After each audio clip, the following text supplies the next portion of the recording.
here is one of the aspects of a G model. This is the last model of B17, and one of the things that was added was this chin turret because the F model didn't have this, and the Germans quickly figured out that they could do a gunnery run from the front on the B17, and it was the least protected area.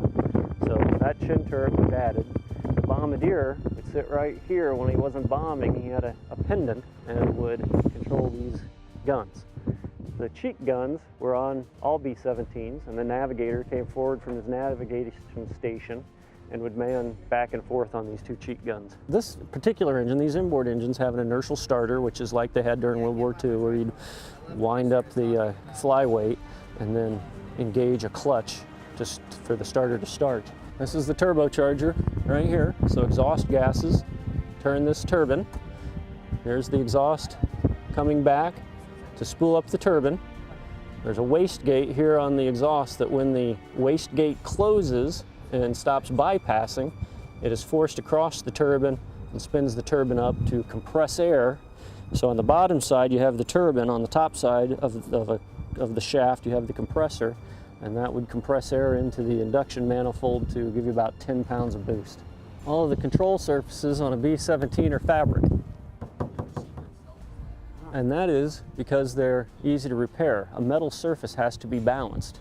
So when these would come back and be all shot full of holes, they'd go out with dope, which is the kind of the adhesive, and little patches of fabric, and they'd dope them up and slap a patch on and off it could go. One thing that's bad about fabric is it's flammable.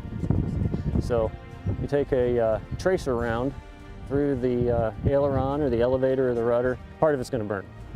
Of course, everybody's familiar with the ball turret. This is the ball turret station where usually the shortest crew member became the ball turret gunner. It didn't matter if you came to the crew as a waist gunner or as a top turret gunner. Usually the shortest guy became the ball turret gunner. All of the guns on the B-17 are 50 caliber. It had a complement of 13 guns. Back here is the tail gunner position. You see this little door here under the horizontal stabilizer. It's usually where the tail gunner would go in after the tail wheel, and then he'd be back here for usually the entirety of the flight. And this is called the Cheyenne Tail. This is the later style of gunnery station and tail that was on the B-17, and these were all put on in Cheyenne, Wyoming.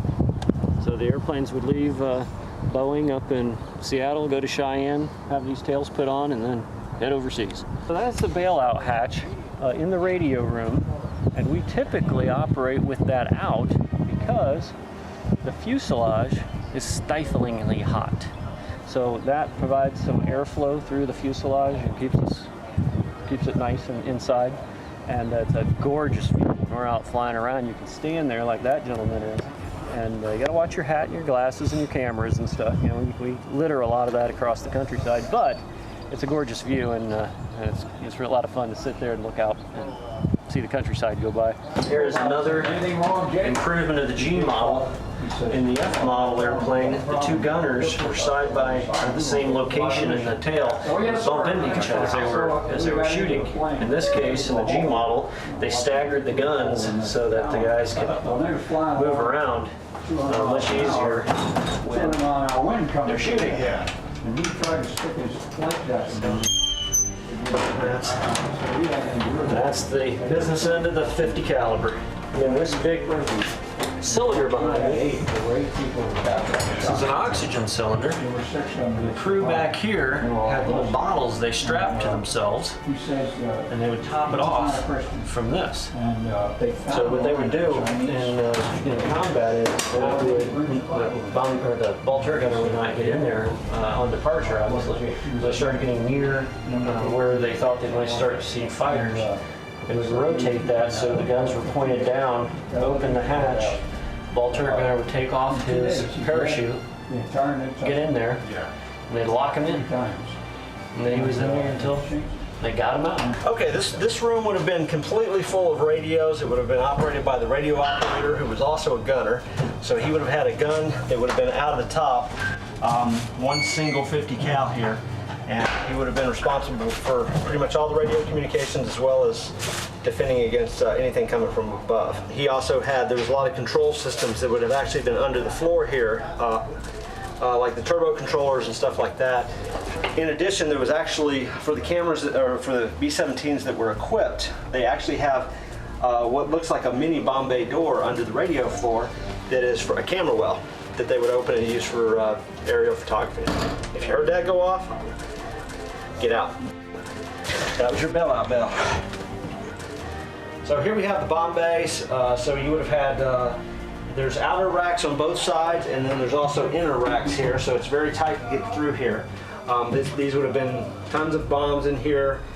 Just depends on the mission and the target that they were going to, whether they would have 100 pounds, 250s, 500, 750s, 1,000 or 2,000 pound bombs. And obviously you have logistics, you know, you could get a couple of several 1,000 pound bombs in here, but when you start trying to put 40, 100 bombs in here, 100 pound bombs, you just have a logistic hookup. Where can you hook them all up and get them all spaced accordingly? So it really depended. Everyone always says, how many bombs does it carry? Well, it's an open-ended question. So this would represent, basically these are representative of a 500 pound bomb, and we got basically 2 on each side here, but these things typically, on average, a mission would have been somewhere between 4,000 and 6,000 pounds worth of bombs in whatever configuration, whether they were general purpose or cluster bombs or fire bombs or something like that.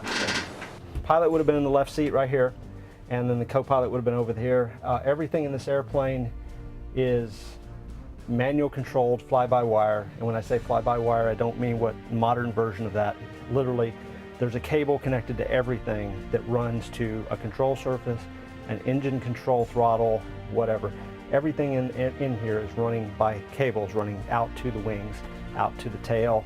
So these guys are very physically having to manhandle this airplane to fly it. It's not bad to fly, but it is a very heavy airplane to fly, as you might imagine. And you know, for 8, 10, 12 hours at a time to stay in these tight formations, these pilots, it was very exhausting for them. The only 2 things on this airplane that are hydraulic are the cowl flaps and the brakes, but everything else is either an electric motor or it is manpower. So this would have been where the entire top turret would have been here. We've taken it out just for ease of passenger rides, but the top turret flight engineer would have basically stood inside this turret that would have rotated right here, and he would have been firing his 250 cals from basically inside the cockpit. So you can imagine in such a confined space that it was incredibly loud when they would fire off their fire off the 50s in the turret. But he could rotate all the way around, and he was also responsible for, he was basically the onboard mechanic. So in the event anything went wrong with the airplane, he was basically the first line of defense to try to figure it out in flight and get the airplane. And he would also assist both pilots in the event that they had an issue and he needed to run the prop controls or throttles or any of that. So he was basically kind of a backup pilot in a way. Obviously not qualified to fly, but he was, you know, in the event of an emergency, he was your guy.